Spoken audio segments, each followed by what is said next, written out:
We'll have a word in my office later, Jonathan.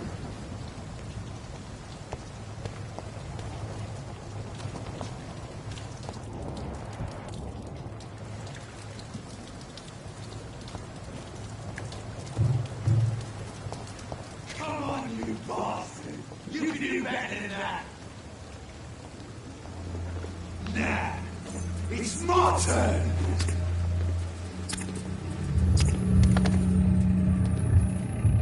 Rotten or crispy, each heart contains the seed of life. Drink at this river, try it all.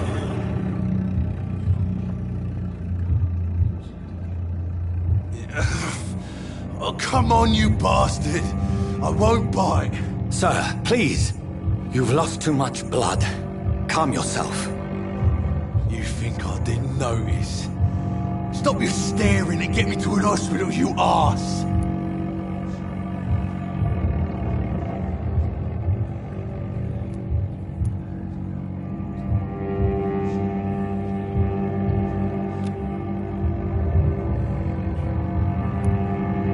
Insult me again and I'll put an end to your misery right now.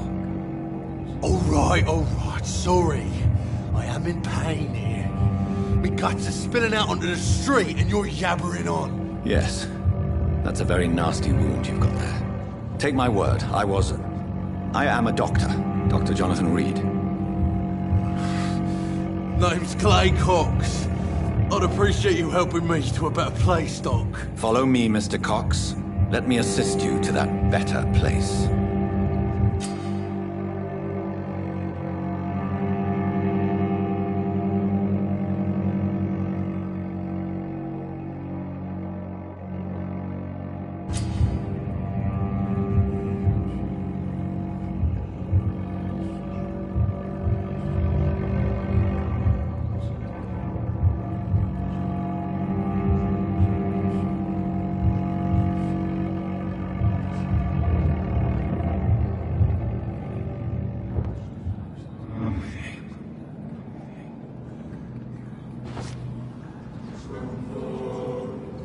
Bring this fading light into the shadows.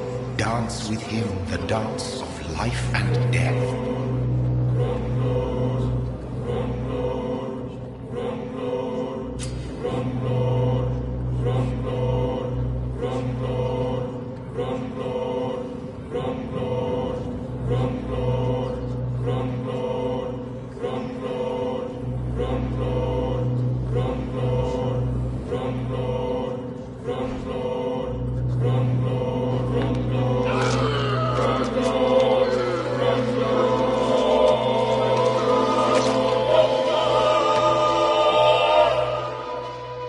In the back, you bastard! Didn't have the guts to fight me. Fuck you. I'll kill you. I'll kill you.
embrace its most intimate secrets.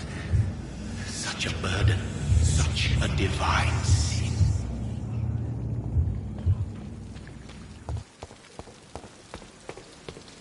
Now.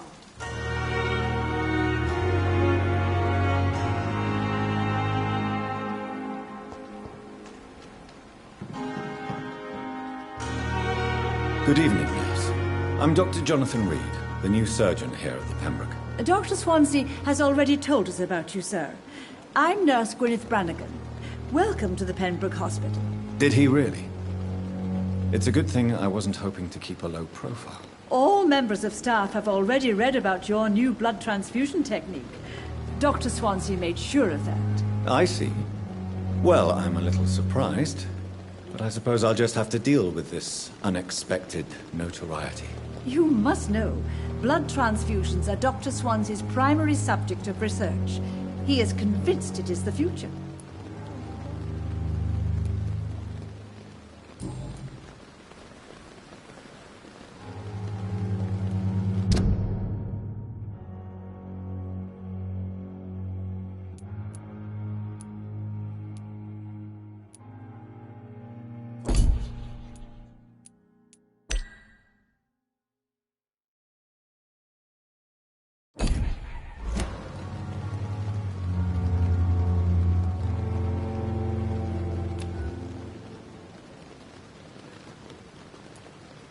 How are things here? Not good, to say the least. We're struggling against an invisible enemy, more lethal than any bullet from a gun. It's hard, Doctor. An invisible enemy? Quite a poetic term for a disease, especially from a nurse. Sorry, Doctor. These last few weeks have been exhausting. We could all do with a good night's sleep. Do you think this hospital can survive the epidemic? We are all volunteers here, and we're trying to hold fast, but how do we beat an invisible killer? Some nurses have already resigned. I'm not familiar with all the staff yet. Perhaps you could help me. Brilliant professionals, most of them. Dr. Swansea has a gift for recruiting talent. Most of them. Is there a problem I should know about, nurse? It would be inappropriate for me to speak ill of a colleague. Is there anyone that stands out? Well, I have never met someone as dedicated as Dr. Tippett's. He should be a standard for us all here. If only he were younger. Why should his age be a problem? I guess it's fair to say he's always pushing himself to the limits. He just doesn't know when to stop and get some rest.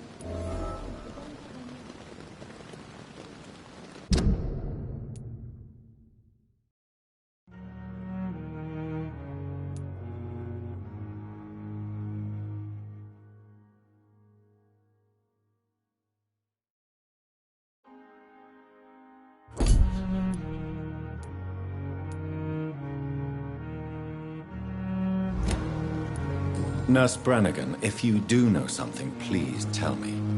Anything you say will be held in confidence. No. I may disagree with some conduct, but in the end, everybody is doing their best.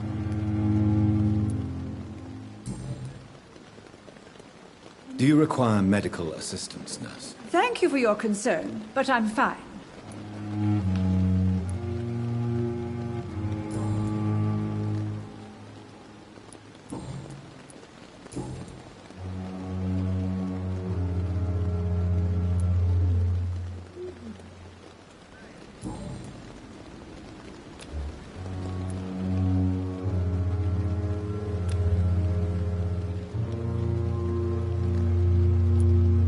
Goodbye, nurse.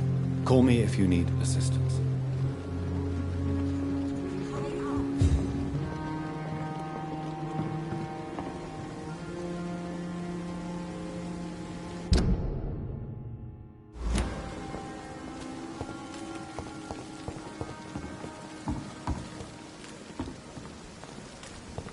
Come on, I don't have a lot.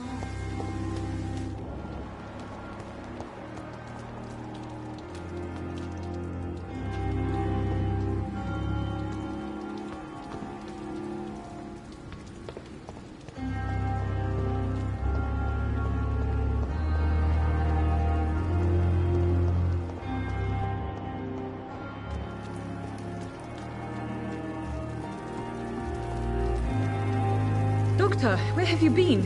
I've little time to play hide and seek with new staff members, no matter how illustrious they may be. I apologize, nurse. I needed some time to myself.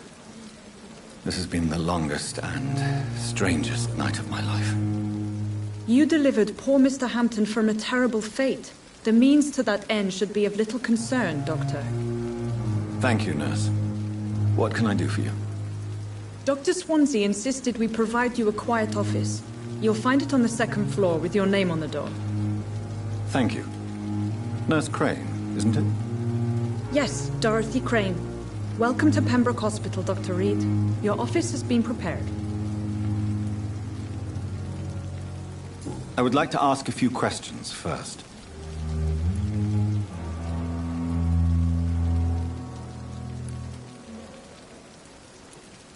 And Mr. Hampton, the patient we brought in, how does he fare? I gave him a sedative to help him sleep. Poor thing was in quite a state of shock. What kind of man is Dr. Swansea? Well, you accepted the job from him. I thought you would have known about your employer.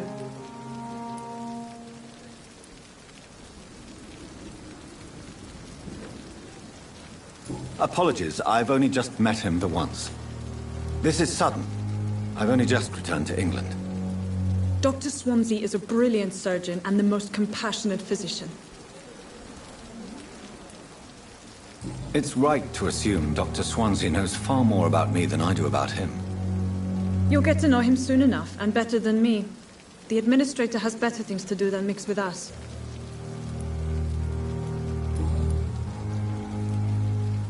If you could point me in the direction of my room again, nurse. Second floor of the hospital, left after the stairs. It's the last vacant office at the end of the corridor. Thank you, Nurse Crane. Surely I can endure. Perhaps I should have considered the offer from that Cadogan fellow. Good evening, sir. I'm Dr. Jonathan Reid. I'm new here. I've already heard about you, Dr. Reid. I'm Milton Hooks, the ambulance driver for this shithole of a hospital. That's quite a blunt introduction, Mr. Hooks. You can call me Milton. I like to speak my mind, Dr. Reid. Perk of the job. Don't judge me, and I won't judge you. I'm not sure I understand what you're talking about. Well, I'm no doctor, but I'm pretty sure a gun can't be used as a surgical instrument. You have a keen eye. I learned to shoot during the war, and have carried one ever since. Old habits die hard. No need to explain, Dr. Reid. And if you ever need a better gun, remember, I may have something for you.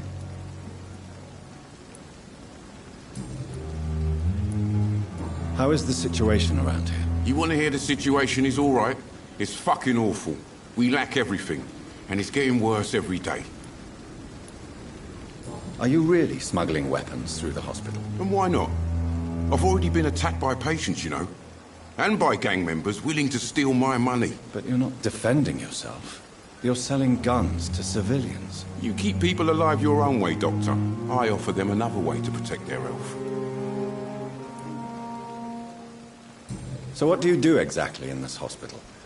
Apart from smuggling guns, I mean. I've been an ambulance driver since... too long, I guess. I'll bring sick people here night and day. It's a dirty job, but I get it done. Most of the time.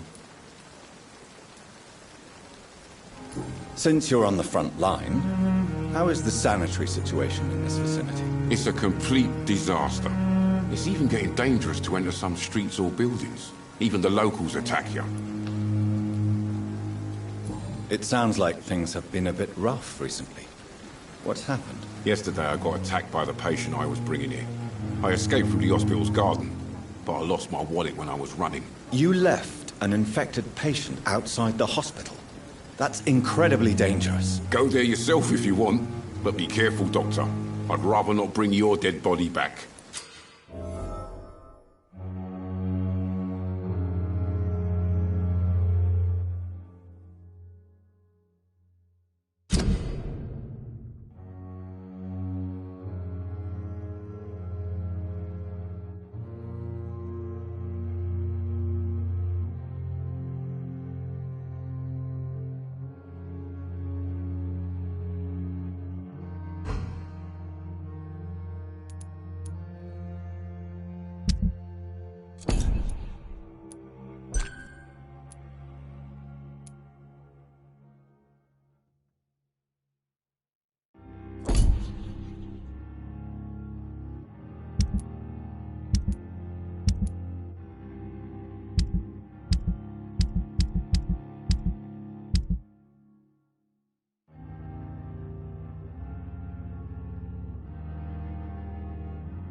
Do you need any medical help, Milton? I'm fine, Doc. Physically, at least. But I would give everything to be in a better place right now.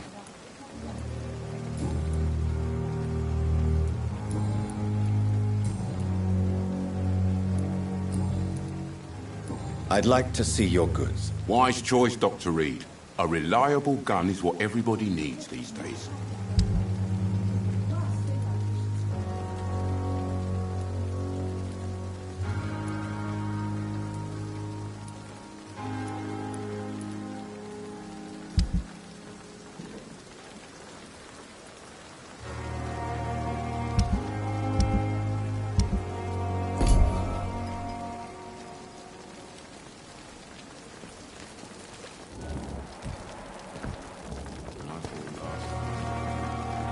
Good evening, sir. So it is true. The famous Dr. Reid has joined us. I can't think of any better news during these terrible times. Do we know each other? Actually, yes. We met once before, at the Rockefeller University in New York. Dr. Tippett, yes, I remember. I was assisting Professor Carell in his research about coronary bypasses. He had nothing but praise for you. He was also very confident about your future. And look at you now. Eminent surgeon and blood transfusion specialist. Goodbye, Dr. Tippett.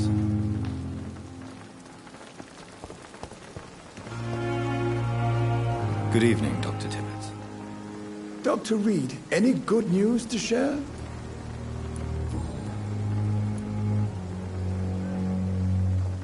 What is the Pembroke Hospital situation? And please, speak freely. This hospital is not exactly the best of London. I'm sure you are used to working in a better environment.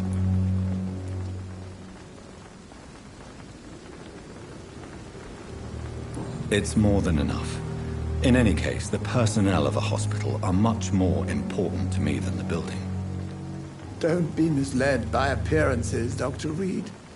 This hospital does not lack talented people.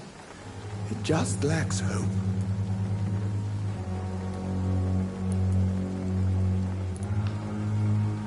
What can you tell me about the staff in the hospital?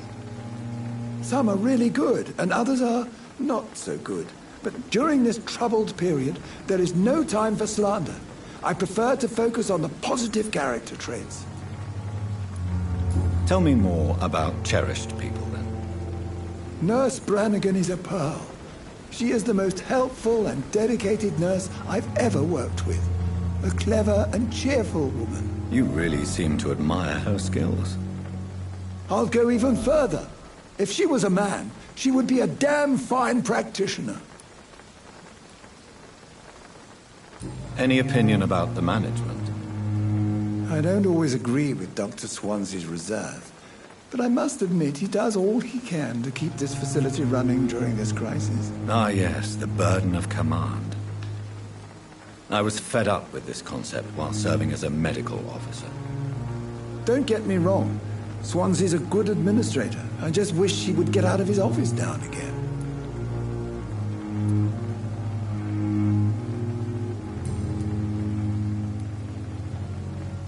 Do you need any medical assistance yourself, Doctor? Come on, don't be ridiculous, dear colleague.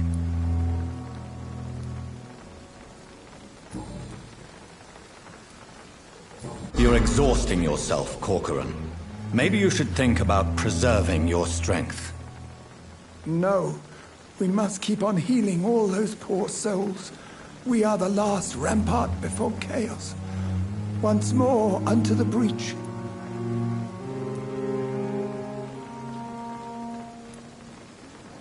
Nurse Brannigan is worried about you, Doctor. She should not have told you that.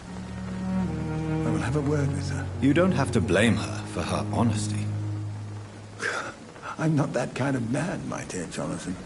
Actually, Nurse Brannigan's opinion is the only one I may listen to.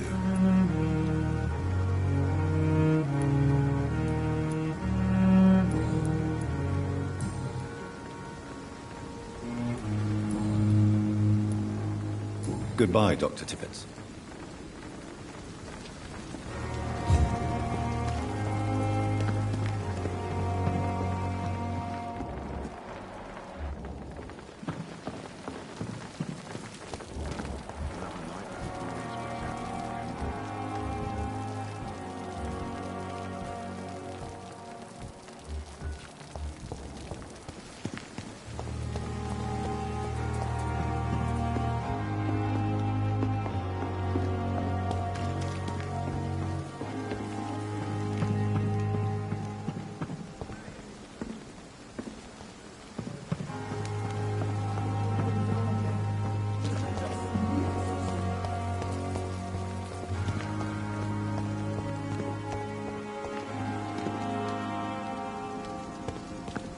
Dr. Swansea is right. This place seems perfect to conduct my research.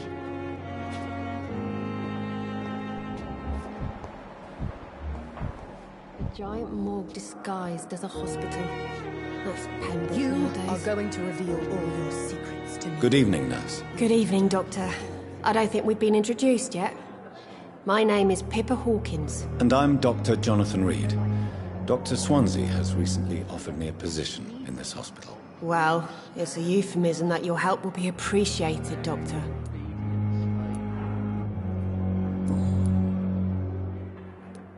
How would you describe the situation at the Pembroke Hospital? It's serious.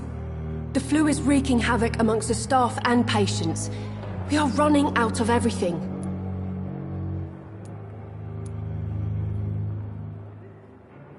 Nurse Hawkins, the Spanish flu won't last forever. Even the Black Plague didn't kill everyone. I wish I could believe you. But what if this epidemic was worse? What if in the end, nobody was spared? You must get a hold of yourself, nurse. Sorry, I'm exhausted. No one has any idea when this epidemic will be over.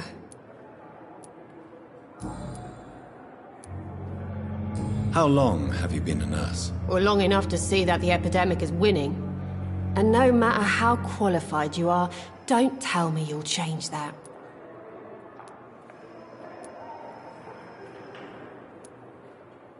You'd be surprised what dedication can achieve, Nurse Hawkins. In medicine, sometimes we're just a test result away from a miracle. Sorry, Doctor. I don't want to sound bitter, but I'm just too tired to give a pep talk like Nurse Brannigan.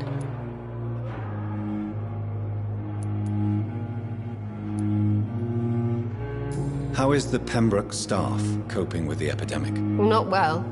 Milton, the ambulance driver, is even more grumpy than usual, especially concerning doctors.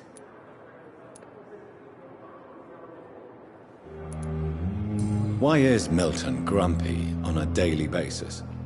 Is it just an act? Milton's not the kind of man who's bothered about a bad reputation, whether he deserved it or not.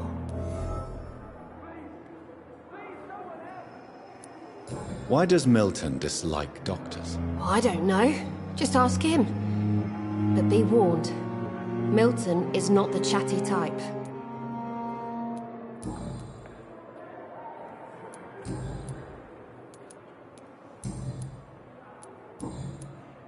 Do you need medical help yourself, nurse? I'm fine, really. I just need to sleep.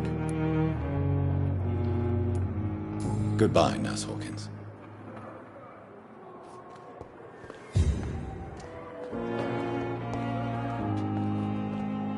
Good evening, sir.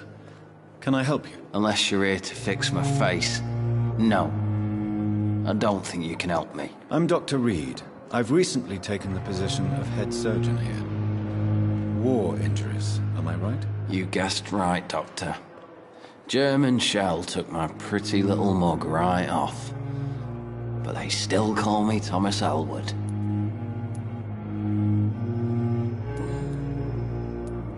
How is your stay with us, Mr. Elwood? Oh, it's bliss.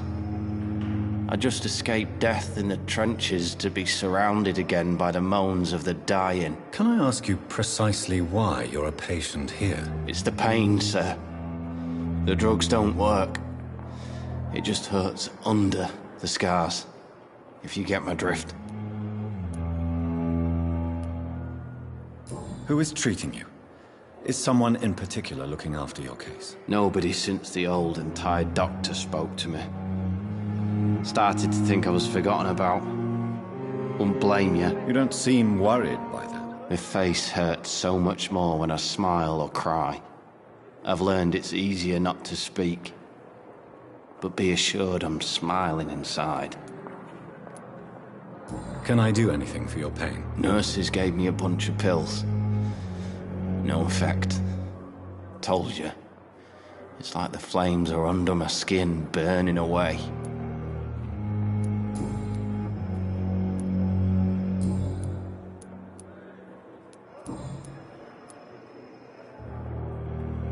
Where were you stationed, sir? Did you serve for long? I really don't want to talk about all this shit. No offense. I was pushing too much. I served in France myself. I just wanted to know what happened to you. You were an officer, weren't you? Then I doubt we fought the same war, sir. No offense. Soldier, do you need assistance? I'm fine. Just do something for this pain, will you? That's all I'm asking.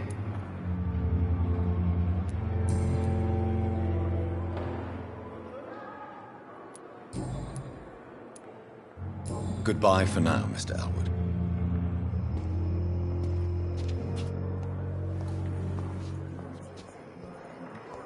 Fear of disgust on every street corner. The daily routine. Good evening, Mr. Hampton. How do you feel? Dr. Reid, is it? Oh, sir, I must apologize for my behavior. What do you mean? I was not myself in the factory. Fear and exhaustion made me say awful things to you, I'm afraid. You remained perfectly nice and polite. A little delirious, perhaps. But who wouldn't be after enduring an abduction? Thank you, Doctor. That's a relief. Now all I need to do is rest and return to my flock.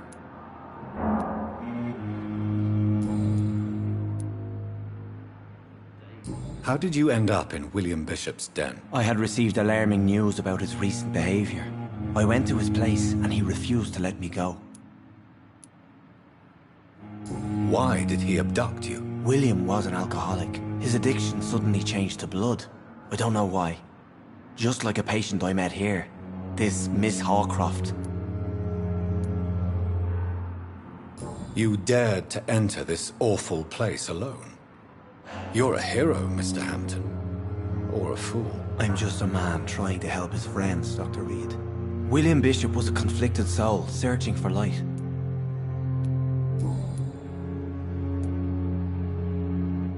Do you know Tom Watts, the bartender from the Turtle? I met him before I found you in the canning factory. Tom? Yes, of course. Always the helping hand, good old Tom. Without men like him, corruption and despair would have wiped out the East End long ago.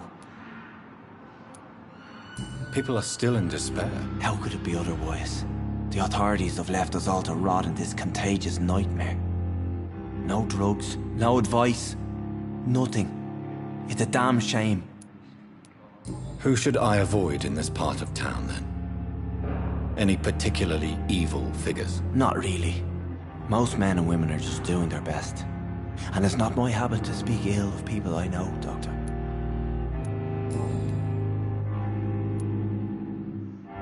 What is the general situation in the East End docks? The situation has always been tough, with a lot of tensions between the gangs and the dockers' trade union. The wet boot boys are very nervous since they lost their leader. Who leads the gang now? Since Clay Cox went missing, it's his wife Edwina who runs the show, with the assistance of her minion, Booth Digby. Has the gang been threatening you? Ah, no. I've had this nickname for so long, you know, the sad saint of the East End. No one dares to bug a saint, not even criminals.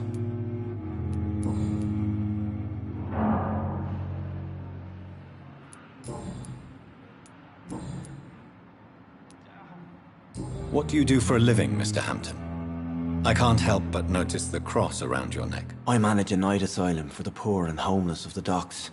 And I try to guide the lost and hesitant on the right path to our Lord.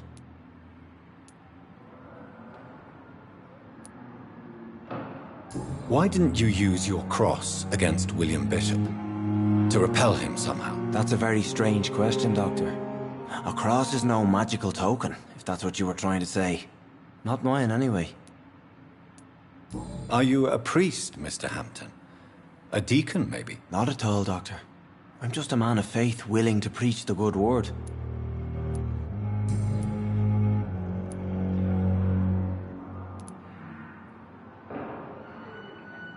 Have you made friends since you arrived? Not really, but I recognize Miss Harriet Jones. I knew her when she lived by the docks. That poor woman had such a miserable life. You never came to see her here at Pembroke. Receiving visits when sick can be an important part of the healing process, you know. We're not just bodies. You're preaching to the converted now, Doctor. To be truly honest, I thought she was dead. She left the docks many months ago. How do you feel, Mr. Hampton? Medically speaking, I mean. I feel exhausted. Beyond exhaustion, actually. William drank so much of my blood in his madness. I feel empty. You're in good hands here.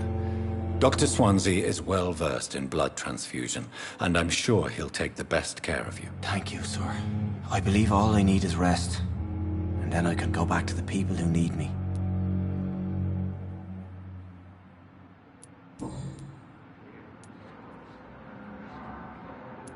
Goodbye, Mr. Hampton. We'll talk again later.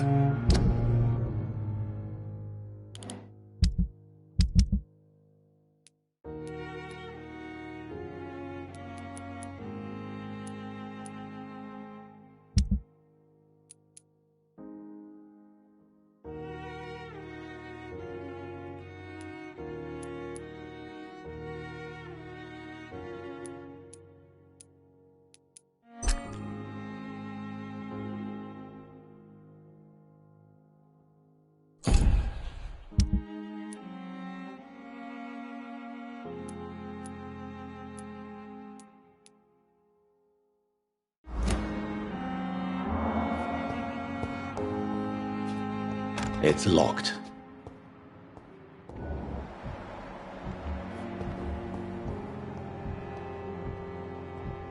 Damn. The pain. It's there again.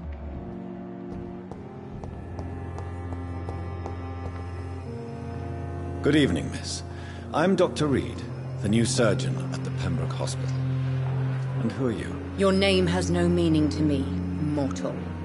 You're nothing but dust blown by the winds of eternity. I beg your pardon? What are you begging for, mortal? My clemency? Well, tonight maybe I'm inclined to mercy. You'll never forget the night you met Thelma Howcroft. You keep calling me mortal. Why is that? And if I'm mortal, what are you? Well, Dr. Reid, if you must know, I'm a vampire. Do you require my services, Miss Howcroft? I have no need for your medicine, Dr. Reid. Blood is the only drug I need.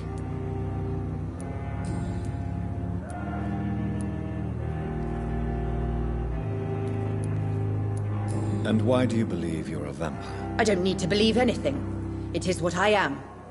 It is what I feel within this hollow shell of flesh.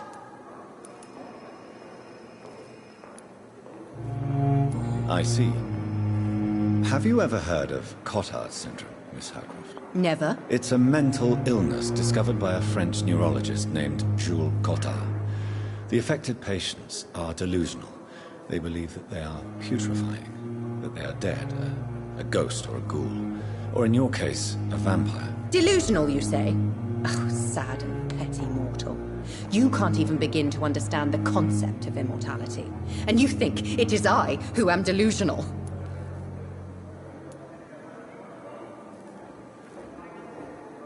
Please, describe to me how you feel.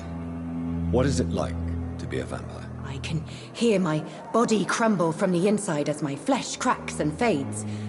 I sense the last pulse of postulant blood within my drying veins. I need new blood. I'm assuming you must be a patient here. Am I right, Miss Howcroft? It's only a cover. To hide from my enemies. I can leave whenever I want.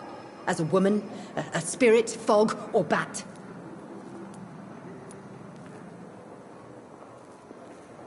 The staff here are not your enemy. They're here to help you, to care for you. I'm not speaking of the doctors in white. I'm speaking of the men and women who hunt me. For I am a vampire. I see. Don't worry. These people will not find you here. I'll personally make sure they leave you alone. Thank you, mortal. But do not interfere with them, for you are no match for those that hunt me. Who are these enemies you mentioned? Can you describe them? I cannot say for sure. But I sense their eyes on me from nearby. I feel them watching me every time I visit the garden near the morgue.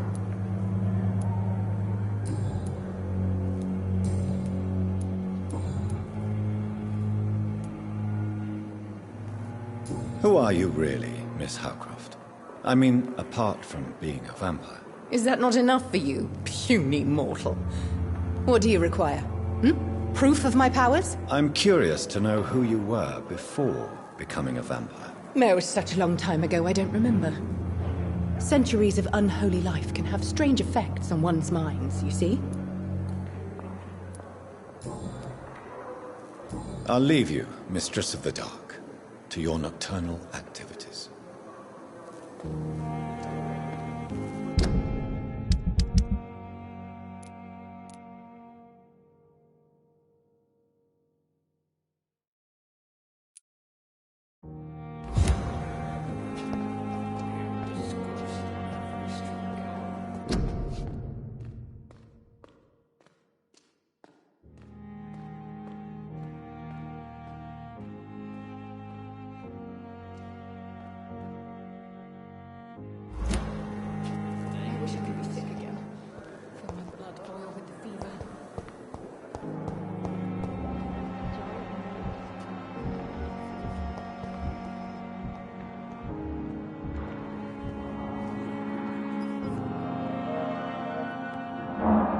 Good evening, Doctor. I believe we're going to be working together. Dr. Reid. Dr. Swansea informed us of your arrival, but I could not dare to believe we'd have such good fortune. Such an honor, sir. Thank you. And you are? I am Thoreau Strickland, Dr. Thoreau Strickland. I'm a great admirer of your work, Dr. Reid. Do you need my medical attention, dear colleague? You don't have to worry about me, Dr. Reid. I am here to assist you, not to be a burden.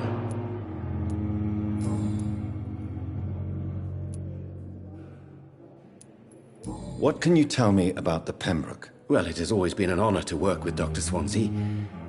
But with your arrival, I can't think of a better opportunity to learn about blood transfusion. You seem quite optimistic.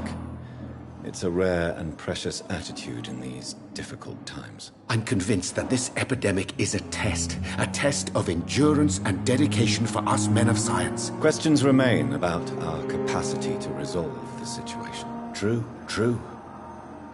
Last summer, during the first wave of the epidemic, I used to joke with Milton about the extra work. We're not smiling now. Do you need help with anything in particular? Well, yes, maybe. I'm waiting for a batch of products I ordered for my personal research, yet my supplier seems to have vanished. Do you want me to play the errand boy for you? Oh no, Dr. Reid. But if you went personally to his shop, what with your reputation and all, he wouldn't dare to refuse the products I need. I see. Well, give me the address, for I may pass by if I have time.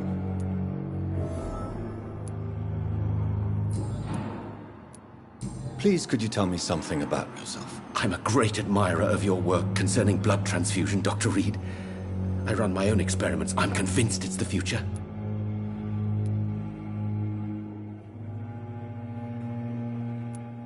I based my technique on my mentor's research. He helped me perfect my method. What is yours? I'd rather not talk about it. For now, it's just theories and first approach. My process is purely experimental. And unsuccessful. As long as you're cautious and methodical, you may remain empty-handed, but you won't fail. You're not the first one to warn me, but I am convinced knowledge is the main weapon against the ravages of this epidemic. What made you choose to be a doctor? I'm not ashamed to admit you and your work have inspired me. I am honored to have the opportunity to work by your side.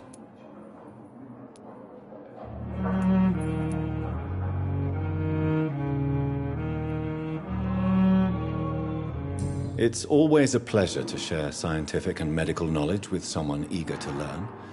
I'll be glad to help you if I can. This epidemic may be the century's most terrible disaster, but I'm convinced that we, as doctors, are the only ones able to defeat it.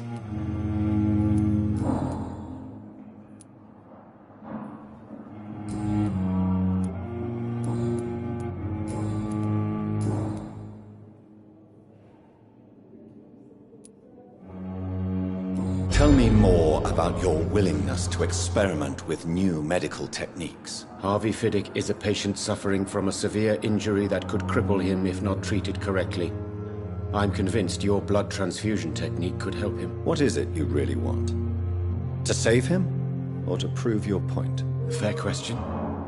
I want nothing but to save my patient, Dr. Reid. Especially since I know Mr. Fiddick's story. Tell me Mr. Fiddick's story. Our first diagnosis was compromised because Mr. Fiddick lied to us about the real origin of his injury. He first claimed it was an accident. But why would he hide such crucial information from us? Because he is a proud father, ashamed of putting his children at risk because of his own negligence. This personal involvement could also appear to be a lack of impartiality. You must know that a good surgeon must remain neutral. I agree.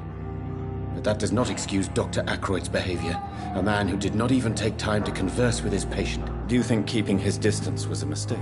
All I know is that I'm taking care of human beings with desires, hopes, and fears.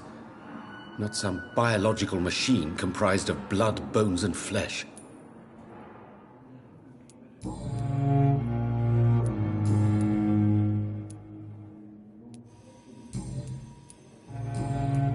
Goodbye, Dr. Strickland. I will not let you down, my boy.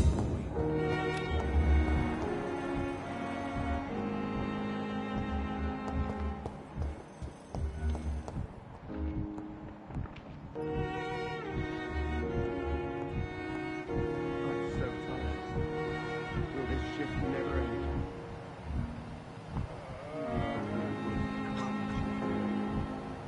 As for me, what can I do for you, Doctor?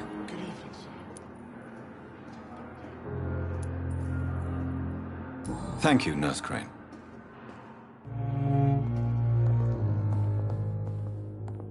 My sweet girl reads me like a book. Good evening, sir. I'm Dr. Reid. May I help you? I don't know if a third opinion is needed. Your colleagues are already arguing about my condition. I see. Would you mind telling me more about your situation? I'm Harvey Fiddick. All I want is to get me bloody arm fixed properly.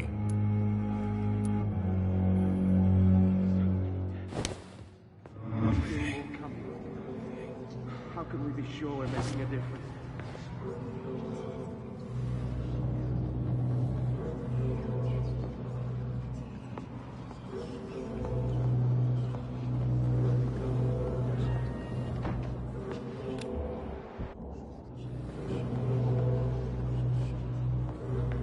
I will not let you down, my boy.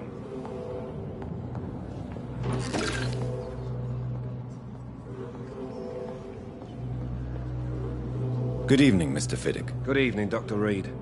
Any news about my operation?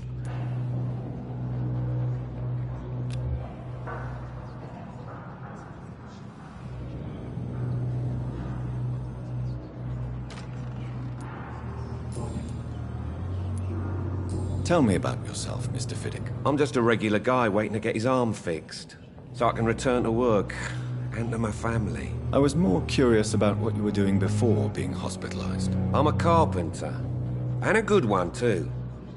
But that means I need both arms to feed my family, Dr. Reid.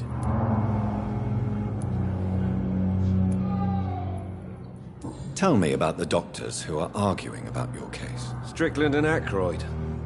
They both want the best for me, but there's a lot of pride there. Doctors are no different from carpenters, it seems. What do you mean? I often had professional arguments with rivals on a building site. Difference is I disagreed about wood and nails, not flesh and bones. Are you satisfied with your treatment here? Well, it's clear that I've chosen a bad time to be injured. Forgive my bluntness, but you seem overwhelmed by cases of the flu. I won't lie to you about it. I'm afraid we are. Are you sure you don't want to operate yourself, Dr. Reid? I have the feeling you're very capable. And your colleagues seem to think so too. In other circumstances, you would be right. But for now, I don't think I can take on the responsibility. My apologies.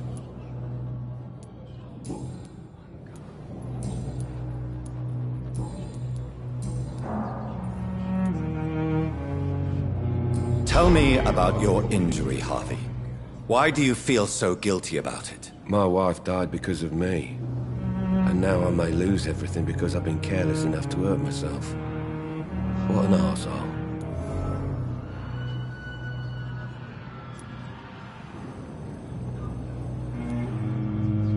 How could your job be responsible for your wife's death? I was working a double. She went out to bring me a hot meal and got caught in a German bomb raid. You can't hold yourself responsible for your injury, Mr. Fiddick. Unless you tried to hurt yourself. Of course I didn't hurt myself. But I can't work until my arm is fixed. My children need to eat, Doctor.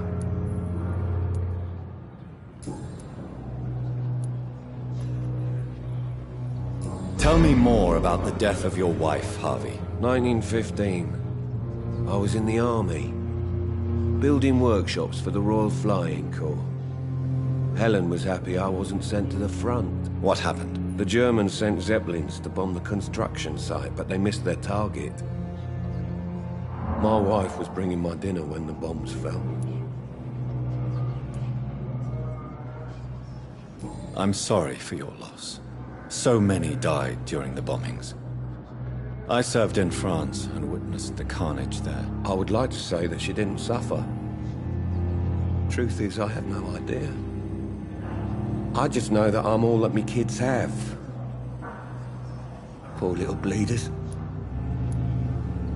How are your children after losing their mother? They were smaller then. The only good thing about this is my Helen didn't bring them with her that night.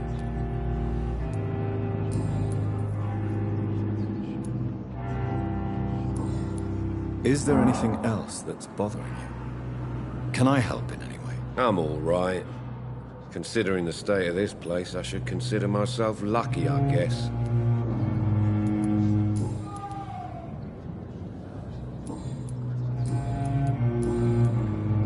Goodbye for now, Mr. Fiddick. I'll see you later. My sweet girl. Reads me like a book. I never could keep anything from her.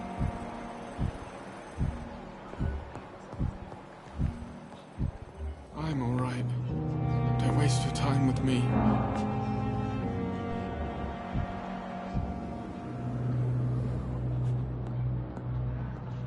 I will not let you down. Good evening, madam.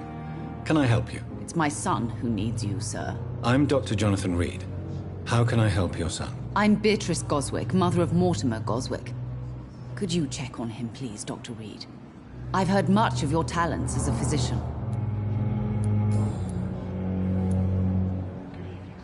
What can you tell me about yourself, Mrs. Goswick? Not much to say. Just take care of my Mortimer and I'll cover all the expenses. That's all that matters. May I ask if you have an occupation, Mrs. Goswick? I'm a teacher by profession. I teach young women who are more ambitious about their futures than their families. Are you really that rich? Most of the patients here are of a more humble origin, if I may say so. Yes. Thanks to my husband. May he rest in peace. I can cover any needed medical expenses.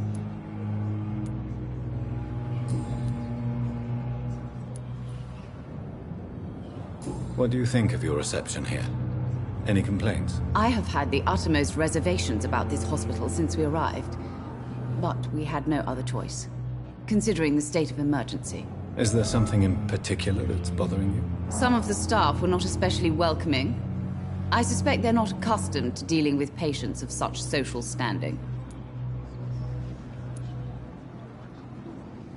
Tell me more about your arrival at the Pembroke Hospital. What gave you such a bad first impression? The ambulance driver was quite rude, for a start. And that nurse, Miss Hawkins, seems to have quite a dubious attitude. What do you mean? She managed to secure a bed for my son despite the epidemic. It was a relief, but it wasn't cheap.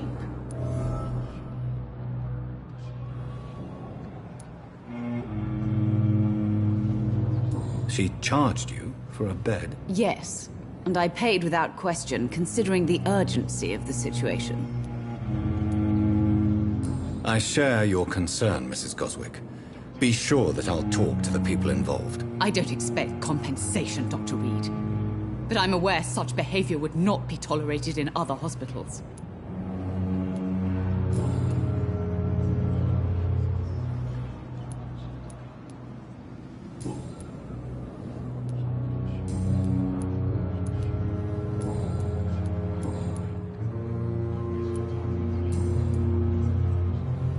Goodbye, Mrs. Goswick.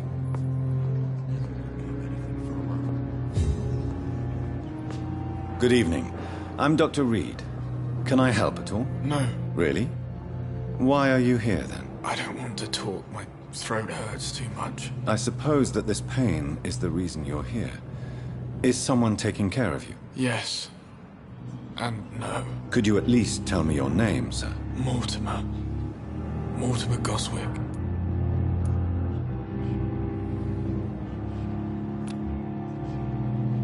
Do you need any help? I'm afraid I may, sir. I don't mean to be a burden.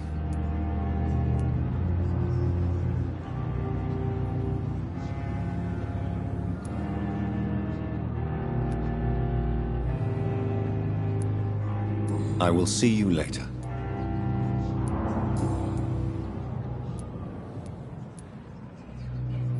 How painful is your throat, Mr. Goswick? So painful I'd rather not talk at all, Doctor. I'm sure you realize a doctor and his patient have to communicate, sir. Would it help if I gave you some paper and a pen? Not really. I see. Then maybe it's not just your throat that hurts, Mr. Goswick. Perhaps your sore throat is just the consequence of something more hurtful. Yes, maybe. But I don't want to talk or even write about it now. Why did your mother have you hospitalized here? She seems convinced this is a bad hospital. My mother just wants the best for me. She won't rest while I'm here. She'd go all the way to hell and back to help me.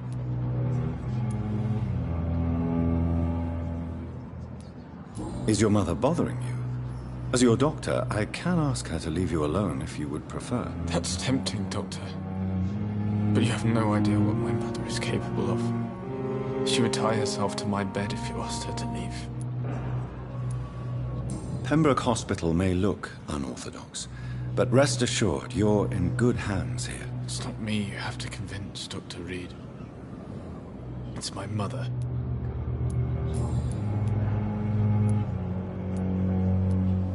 How painful is your throat, Mr. Goswick? So painful I'd rather not talk at all, Doctor. I'll let you get some rest, then. Good evening, sir. Doctor. Down, my boy. Good evening, Mr. Goswick. How are you? I'm okay. Tell me about yourself, Mr. Goswick. I don't want to talk, Doctor. I have to go now, sir. But don't hesitate to contact me if you need any help. I'm all right. Don't waste your time with me.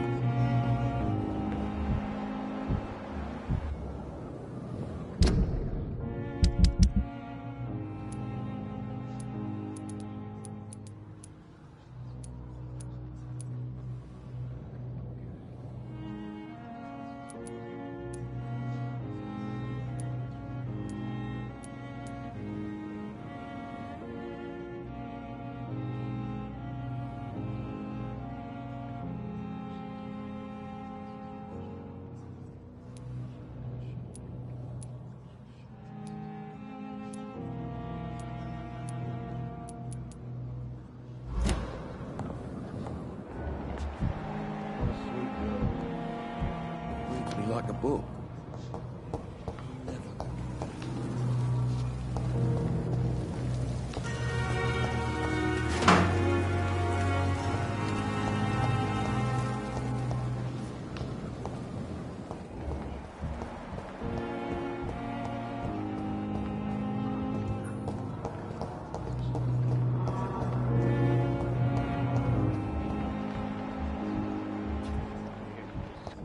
On every street corner.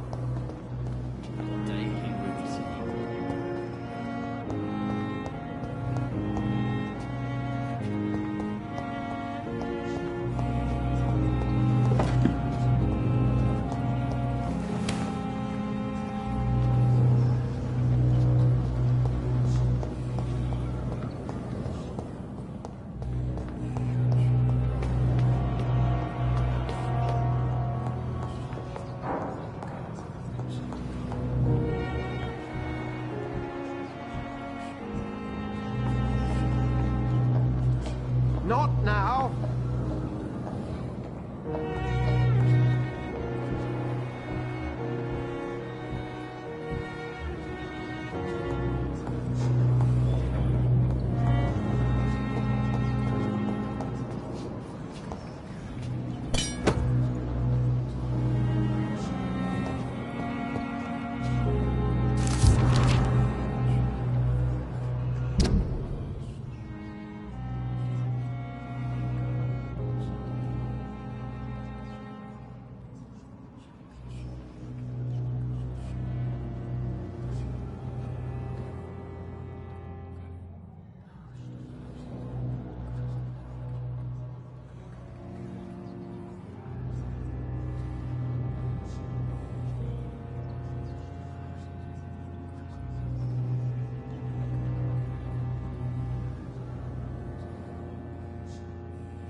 This must be the place. It's definitely away from prying eyes. Relegated to the shadows. A kingdom of my own. At least I won't be sleeping in a coffin.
The flower's dying.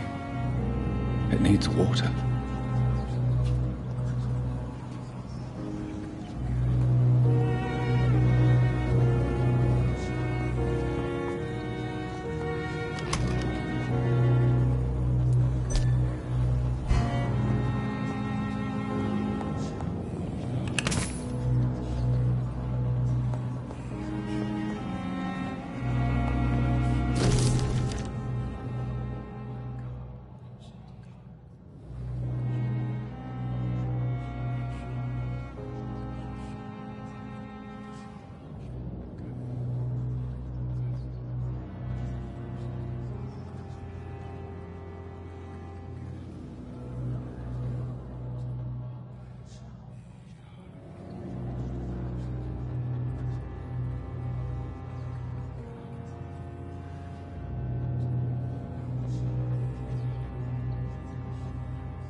William Bishop's blood is much more unstable than human blood and shows extensive mutation. But this is not what happened to me. I must keep on searching. The sun is about to rise. I can feel it. I'll continue tomorrow night. I have so much time now.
stay here until my research is complete. I'd better learn to hide my true nature from the mortals. But what about my thirst for blood?